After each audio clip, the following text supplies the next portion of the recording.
I wanted to mention, today is October 20th. October 20th is today. And this is the anniversary of when Muammar Gaddafi was murdered, right? So Muammar Gaddafi was the leader of Libya. He was a colonel. He led the uprising in 1969 that led to the creation of the modern Libya. Basically, Libya had a king that was like appointed. It was appointed by the West. It was basically a puppet of Western rulers. But then you had patriotic officers, and this is a pattern throughout Middle Eastern history. This happened in Syria, it happened in Iraq, it happened in other places. You had patriotic officers, high-ranking soldiers who saw their country in poverty, lead an uprising and seize control of the country. And so you had the birth of Libya that called itself, the Islamic Socialist Republic, I believe, or the Islamic Socialist Jamahiriya.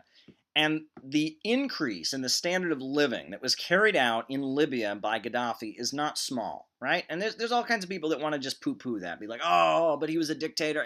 Don't poo-poo this, right? Libya, at the time that Libya was invaded, I mean, you had the NATO bombing and the Western funding of the rebels and all of that. At that time, Libya had the highest life expectancy on the African continent.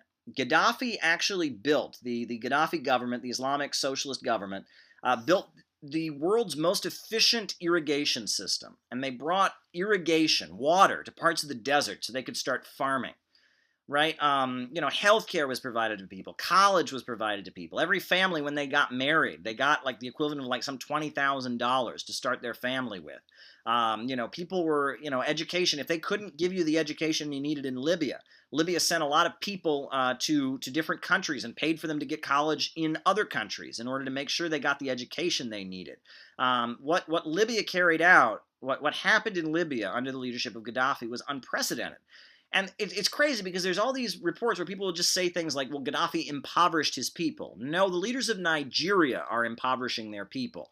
If you go all over the African continent, you go all over the Middle East, to countries that are controlled by Wall Street bankers and billionaires, the people live far, far worse, but the conditions of the people, the actual living conditions of Libyans, vastly improved when Muammar Gaddafi was leading Libya. And no one wants to acknowledge that. And the other thing is that Gaddafi did a lot of very, very important stuff around the world. For example, he supported the Irish people in fighting against the British, right? When there was, the uprisings and the troubles. He was a big supporter of the Irish, Sinn Féin and all of that was going on. Bobby Sands, he was a big supporter of those folks. He was a big supporter of the Black Panther Party of the United States and the Nation of Islam of the United States, I understand. He was a big supporter of the Black freedom struggle in the United States. Gaddafi, he supported the Palestinians. He supported the African National Congress, and Nelson Mandela gave them lots of support. Libya played a very, very good role in the world. And so when Gaddafi was killed, I'll tell you, I remember that because that was a strange day for me. I don't know if people can think back, but that was 2011. And at the time, I was opposing the bombing. I was an active leftist. I was in a socialist group that will not be named, and we were opposing the bombing. But even within this socialist group, there was this weird, hate for Gaddafi. It was weird. The group officially opposed the bombing and was backing, giving political support to the Libyan government. But inside there were all these old leftists who were like, well, we need to make clear that, this is a bourgeois nationalist regime. It's not what we support. We're good. We're real socialists, not like Gaddafi. I actually went and read the Green Book, which is the book that Muammar Gaddafi wrote to lay out his philosophy, his third universal theory that he called it. Fascinating book. Fascinating, right? And I heard about the Green Book, interestingly. I heard about it actually on NPR. And I heard about it. NPR picked the one section of the book, the section of the book that's actually, somewhat, I guess you could say, sexist or hostile to women. That was the section they read. But the book is very long. It's divided into three parts. The sections of the book that are about women are very, very short and small. And compared to the way that region, they're actually very advanced. In Libya, women voted, women had roles in the government. Women had a higher level of freedom in Libya than they did in Saudi Arabia, for example, where women just got the right to drive cars, and they're going to cut the heads off of the women who were protesting for the right to drive cars.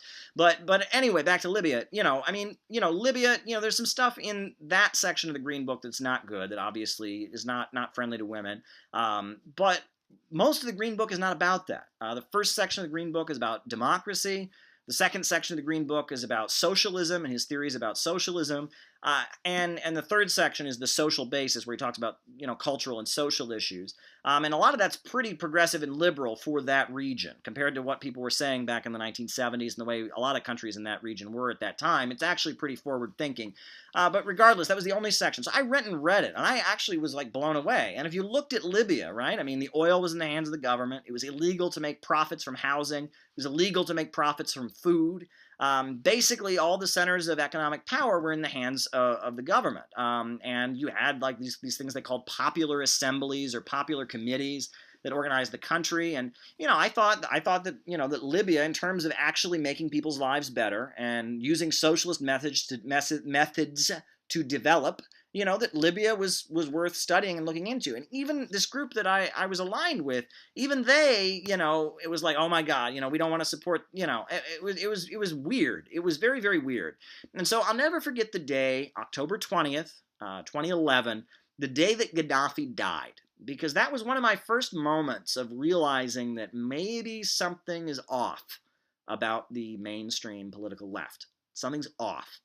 And that was that day, you'll remember, 2011, that was the time of Occupy Wall Street, right? In lower Manhattan, Wall Street, you had Zuccotti Park was being occupied. I, at the time, had really long hair and a beard, and I was an occupier. We are the 99%, all day, all week, Occupy Wall Street. I was there, and I remember when I heard that Gaddafi had been killed, I was quite upset about it. I thought, this is awful. This is imperialism, vanquishing somebody who has done a lot to improve the lives of his people and a lot to stand in solidarity with people that are opposing imperialism around the world. I thought it was awful.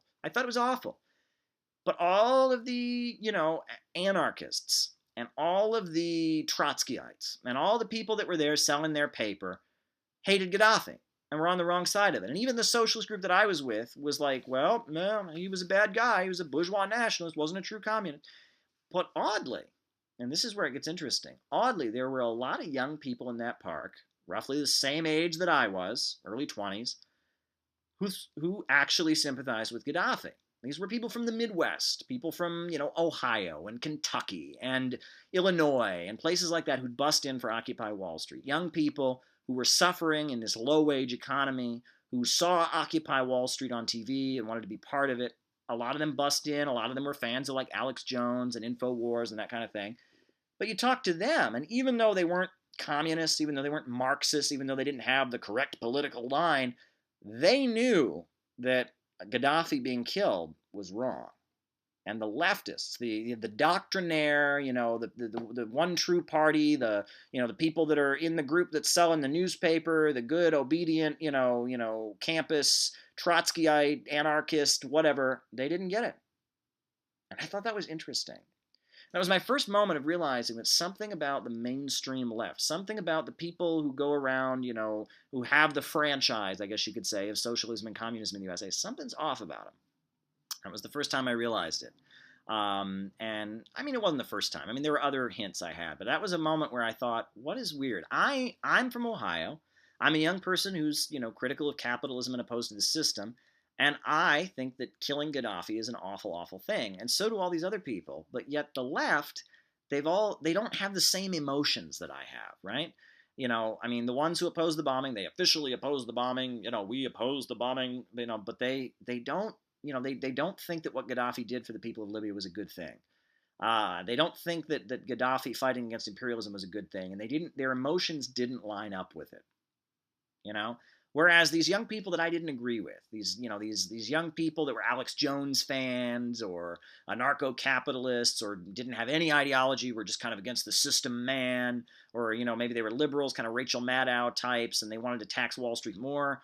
But in their gut, when they heard that Gaddafi was killed, and very brutally killed, they had the same feeling that I did, that this is wrong. This is the billionaire monopolists trying to take control of the world. They've beaten down the most prosperous country on the African continent. They're killing people. They're murdering. This is wrong. And it's an outrage. And I mean, if you read the details about how Gaddafi was killed, oh my goodness. I mean, it's just egregious. I'm not going to repeat any of that here. And then if you look at that clip of Hillary Clinton, and how she said, we came, he saw, he died. She was just delighted that Gaddafi had been killed.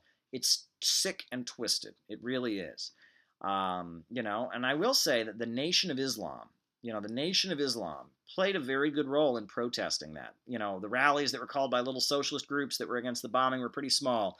I got to go, I wasn't there for the whole time, I got to go to the Millions March in Harlem to oppose the bombing of Libya, where Minister Louis Farrakhan spoke to this crowd of people on a huge jumbotron, and Cynthia McKinney, the congresswoman from Georgia, was there, and that was a real anti-war rally. That was something spectacular.